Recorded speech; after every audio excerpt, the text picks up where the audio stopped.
एक ऐसा आइलैंड जहां इतने सारे गोल्ड और खजाने मौजूद है कि वह पूरी पृथ्वी की गरीबी मिटा सकता है, लेकिन वहां इतने सारे खतरनाक ट्रास बिछाए गए हैं कि कोई जिंदा ही वापस लौट कर नहीं आया।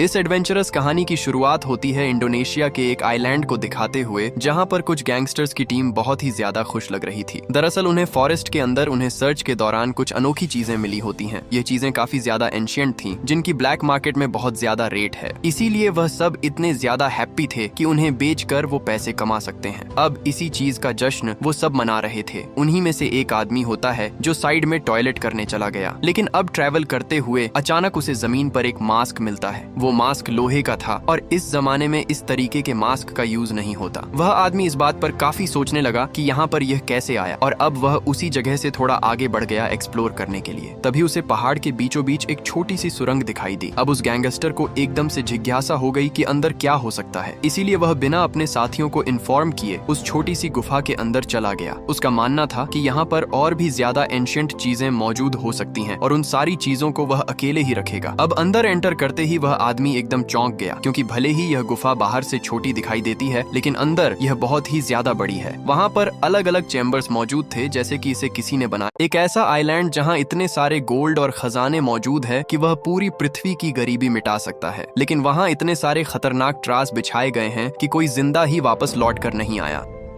इस एडवेंचरस कहानी की शुरुआत होती है इंडोनेशिया के एक आइलैंड को दिखाते हुए, जहां पर कुछ गैंगस्टर्स की टीम बहुत ही ज्यादा खुश लग रही थी। दरअसल उन्हें फॉरेस्ट के अंदर उन्हें सर्च के दौरान कुछ अनोखी चीजें मिली होती हैं। ये चीजें काफी ज्यादा एंशिएंट थीं, जिनकी ब्लैक मार्केट में बहुत ज्यादा रेट है। इसीलिए वह सब इतने ज्यादा हैप्पी थे कि उन्हें बेचकर वो पैसे कमा सकते हैं। अब इसी चीज का जश्न वो सब मना रहे थे। उन्हीं में से एक आदमी होता है जो साइड में टॉयलेट करने चला गया, लेकिन अब ट्रैवल करते हुए अचानक उसे जमीन पर एक मास्क मिलता है। वो मास्क लोहे का था और इस जमाने में इस तरीके के मास्क का यूज नहीं होता। वह आदमी इस बात पर काफी सोचने लगा कि यहाँ पर यह कैसे आया, और अब वह उसी जगह से थोड़ा आगे बढ़ गया एक्सप्लोर करने के लिए। तभी उसे पहाड़ के बीचों बीच एक छोटी सी सुरंग दिखाई दी। अब उस गैंगस्टर को एकदम से जिज्ञासा हो गई कि अंदर क्या हो सकता है। इसीलिए वह बिना अपने साथियों को इन्फॉर्म किए उस छोटी सी गुफा के अंदर चला गया। उसका मानना था कि यहाँ पर और भी ज्यादा एंशिएंट चीजें मौजूद हो सकती हैं और उन सारी चीजों को वह अकेले ही रखेगा। अब अंदर एंटर करते ही वह आदमी एकदम चौंक गया, क्योंकि भले ही यह गुफा बाहर से छोटी दिखाई देती है, लेकिन अंदर यह बहुत ही ज्यादा बड़ी है। वहाँ पर अलग अलग चैम्बर्स मौजूद थे, जैसे कि इसे किसी ने बनाया।